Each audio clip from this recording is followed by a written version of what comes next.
Hujambo mtazamaji, karibu kwa taarifa za jukwaa la KTN. Mimi ni Mashirima Kapombe. Hii leo katika sehemu ya Swala Nyeti, Frank Otieno atakuwa anaendesha mahojiano kuhusiana na maambukizi ya HIV. Hapa studioni yuko naye Daktari Peter Cherotich. Hayo ni ya baadaye. Kama una maswali ama una maoni yote kuhusiana na mada yetu ya hii leo, unaweza kuwasiliana nasi kupitia nambari ya rafa 22155 au kupitia mtandao wa Twitter @KTN News. Na pia unaweza kupiga simu kupitia zile nambari ambazo tutakuwa tunakupatia kwenye taarifa hizi. Lakini kwanza, mji wa Isibania mpakani mwa Kenya na Tanzania mapema leo ulikumbwa na hamaki ya wananchi walioandamana na kuziba barabara ya Sirare Migori wakilalamikia kuzorota kwa usalama katika eneo hilo. Hii ni kufuatia kuuawa kwa mtu mmoja jana usiku ambaye alipigwa risasi na majambazi, wananchi wanaolaumu polisi kwa utepetevu kazini. Rashid Ronald ana taarifa hiyo kwa kina. Hii ndiyo taswira iliyokumba mji wa Isibania leo. Wakazi wa hapa wamepandwa na hamaki baada ya mmoja wao kuuawa na majambazi hiyo jana jioni.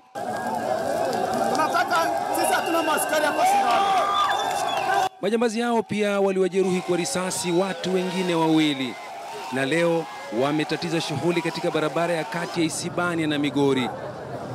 Waliwasha moto barabarani mbali na kuiziba kwa mawe na chochote kile.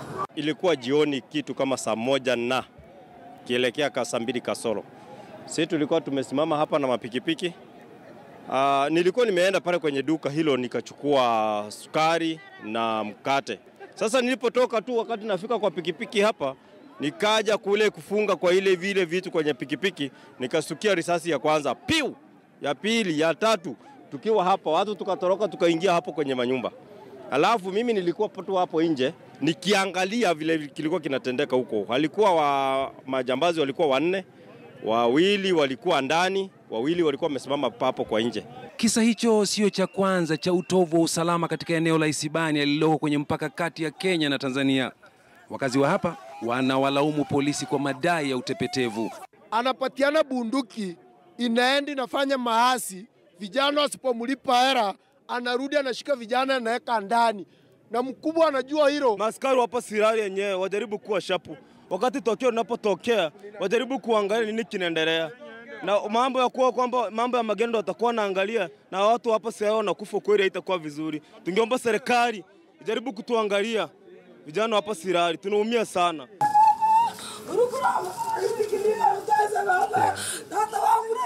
Wakati hayo yakijiri nyumbani kwa mhasiriwa, huzuni ilitanda.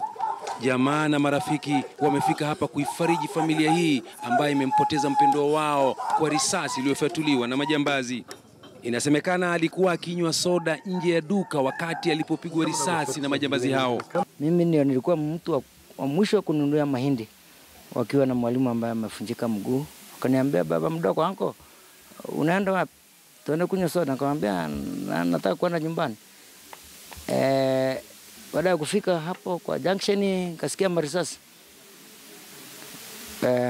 Kapigwa simu ati kijana ya kaka yako ameaga dunia. Kwenda kuona Tisamu alikuwa ameaga. Polisi wanaendelea na uchunguzi huku gavana wa Migori Okoth Obado akikashifu kitendo hicho. Rashid Ronald, KTN News, katika kaunti ya Migori. Leo ni siku ya mwisho ya mtihani wa kitaifa wa kidato cha 4. Waziri wa elimu Dr. Fred Matiang'i amezuru kaunti ya Machakos. Matiang'i alikuwa katika afisi za elimu Machakos mwendo wa saa 12 asubuhi na kushuhudia kufunguliwa kwa kontena iliyotumiwa kuhifadhi mtihani. Kisha Matiang'i alizuru shule mbalimbali katika kaunti hiyo, mojawapo ikiwa Machakos School na shule ya sekondari ya wasichana ya Machakos ambapo watahiniwa walikuwa wakiufanya mtihani wao wa fizikia.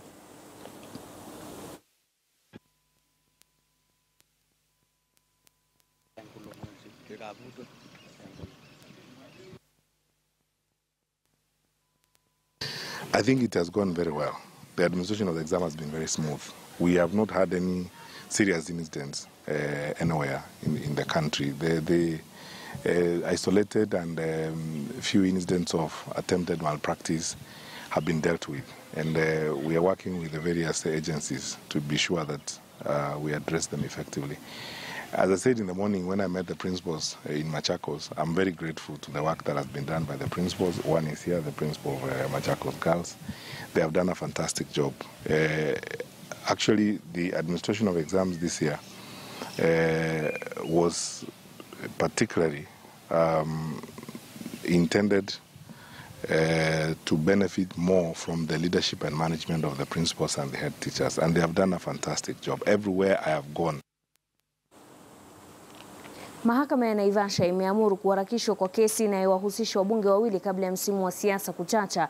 Hakimu mkuu Peter Gesora anautaka upande wa mashtaka kuharakisha kusikizwa kwa kesi inayowahusu wabunge Alfred Kiter na Sonia Birdi ambao kwa pamoja walishtakiwa kwa kosa la kuonyesha utovu wa nidhamu kwa maafisa wa serikali. Wawili hao walishtakiwa mwaka 2015 kutokana na video iliyowanasa wakionyesha ufidhuli kwa maafisa walioko katika daraja la kupima uzani wa magari huko Gilgil. Miongoni mwa mashtaka dhidi yao ni matumizi ya lugha isiyo na staha kwa maafisa hao, ambapo walikuwa wanawalazimisha kuachilia trela moja iliyokuwa imekamatwa kwa kukiuka sheria.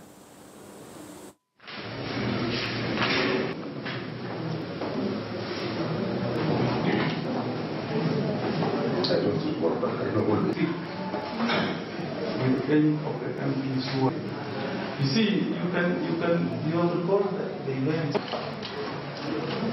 The new Ted used to, and we are not contesting, he is not named, his name does not appear.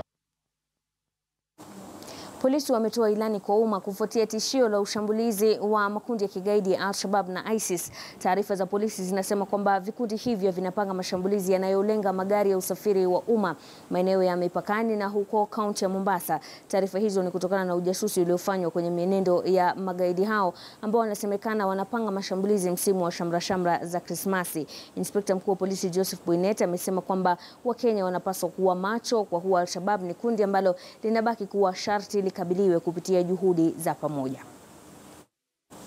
Kwingineko, vijana huko Kasarani walikuwa wakitegemea mpango wa huduma kwa vijana NYS sasa wanalalamikia kusitishwa kwa shughuli hiyo.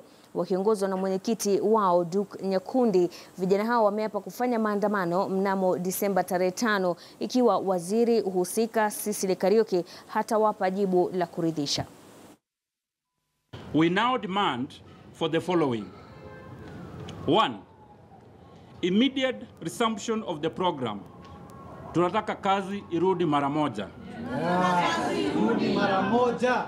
Release of the savings to the SACCO accounts.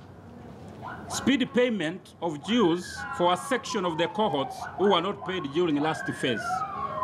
Speedy payment of all space hired for the youth training sessions.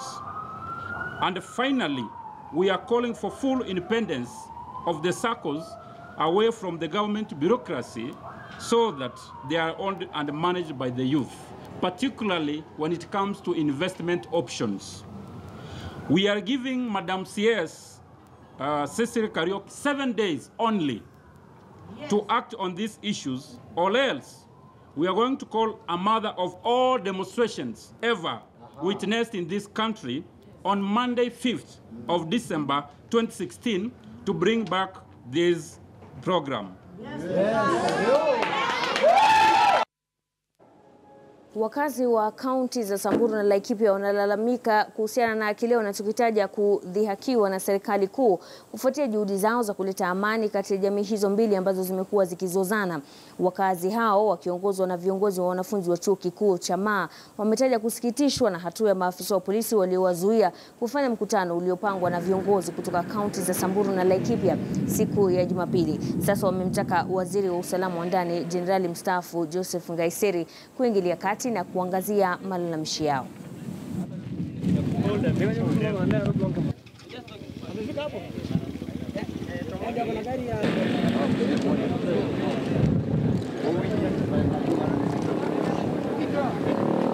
It is so barbaric when it comes to intimidation, because maybe because of political issues or other issues, and the meeting was meant for peace among the surrounding people here.